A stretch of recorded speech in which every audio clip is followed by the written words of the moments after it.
Rimo media চ্যানেলে সকলকে স্বাগত। আজকে তোমাদের সাথে আমি একটা বিশেষ আলোচনা করছি, যে আলোচনাটা হচ্ছে অশ্বত্থ গাছ বা অশ্বত্থ গাছের প্রয়োজনীয়তা। এই গাছের কি কি প্রয়োজনীয়তা এবং এই গাছের কি কি গুণাগুণ আমরা পেয়ে থাকি সেই সম্বন্ধে সমস্ত তথ্য আজকে আমরা জেনে নেব প্রিন্সিপাল স্যারের কাছ থেকে। এই গাছে আমরা এই গাছে কি হয়, কি পাই আমরা? ছায়া পাই আর oxygen carbon die oxide balance maintain করা, এটা কাজ করে। ছায়া দেয়, মাটির ভূমিক্ষয় রোধ করে, আর বিভিন্ন পাখিরা খাবার হিসেবে ব্যবহার করে সেটা পাই।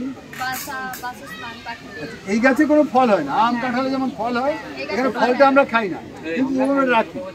এর আরেকটা খুব গুরুত্বপূর্ণ জিনিস আছে, হ্যাঁ, বৃষ্টি আনে একটা হবে না, একটা বন চাই। বন মানে যথেষ্ট পরিমাণে ঘন বন না থাকলে বৃষ্টি সেখানে হবে না, এটা একটা সমস্যা আছে। আরেকটা কথা হলো, এই গাছটা এই উপরটা দেখছি, এর তলায় কি আছে বলো তো? শিকড়টা কেমন ভাবে আছে?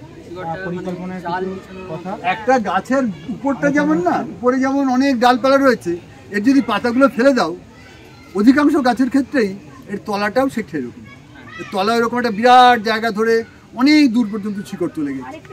এই শিকড় হচ্ছে, তুমি ওটা বলো, আমি আর ডিটেলগুলো যেগুলো পড়েছে ওরা সেটা বলবে। আরেকটা গুরুত্বপূর্ণ জিনিস হচ্ছে, ওই শিকড়গুলো বরাবর বর্ষার সময় জল মাটির নিচে চলে যায়। ওটা জল তৈরি করার ক্ষেত্রে, মানে মাটির নিচে জল বাড়ানোর ক্ষেত্রে এটা একটা বিরাট ভূমিকা। যে ওই যে শিকড়গুলো, সেই শিকড়ের গা বয়ে বয়ে মাটির নিচে জল যায়। এবং এই আমরা যেমন একটুখানি গ্রিন হাউস গ্যাস নিয়ে আলোচনা করে নিলাম, তেমনি এখানে একটু বলি যে তোমরা এই খানাকুলে তোমরা কোথাও ডিপ টিউবওয়েল দেখেছো? ডিপ টিউবওয়েল মাস্টারমশাইরা দেখেছেন, তোমরা দেখোনি। আমরা দেখেছি রানিং, আমরা দেখেছি চলছে। একটা টিউবওয়েল থেকে 700 বিঘে জমির ধান চাষ হয়, এটা দেখেছি আমরা। তারপরে সেইটাকে যখন টিউবওয়েলটা তুলে ফেলা হলো, যখন দেখা হলো আর কাজ করছে না, তুলে খুব করে আবার পরিষ্কার করা হলো, করে আবার বসানো হলো, দেখা গেলো 100 বিঘে জমির চাষ হচ্ছে, 700 হচ্ছে না। এইবারে তারপরে কি হলো, ডিপ টিউবওয়েলটা হচ্ছে অনেকটা নিচে, 500-700 ফুট তলার লেয়ারে তোলা হয় জল। তারপরে লোকে করতে থাকলো কি না, খাবার জলের যে লেয়ার 200-300 ফুট নিচে, সেই লেয়ারে ছোট ছোট পাম্প বসিয়ে সেখান থেকে জল তুলে চাষ করতে লাগলো।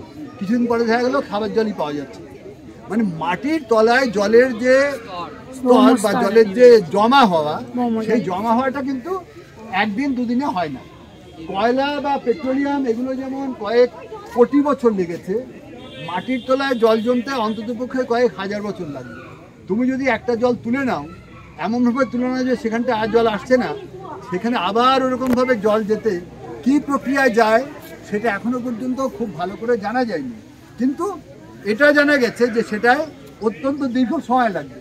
তা আমাদের সভ্যতা তো, আমরা তো কি চাইছি যে প্রতিনিয়ত আমরা আরও ভালো করে থাকবো চাইছি।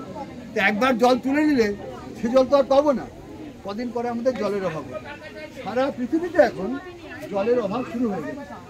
এবারে আমাদের যে জায়গাটা খুব গুরুত্বপূর্ণ গাছের ক্ষেত্রে, সেটা হচ্ছে এই যে তলায় শিকড়ের গা দিয়ে যে জলটা যাচ্ছে, সেই জলটা যাওয়া আমাদের কাছে খুব দরকার।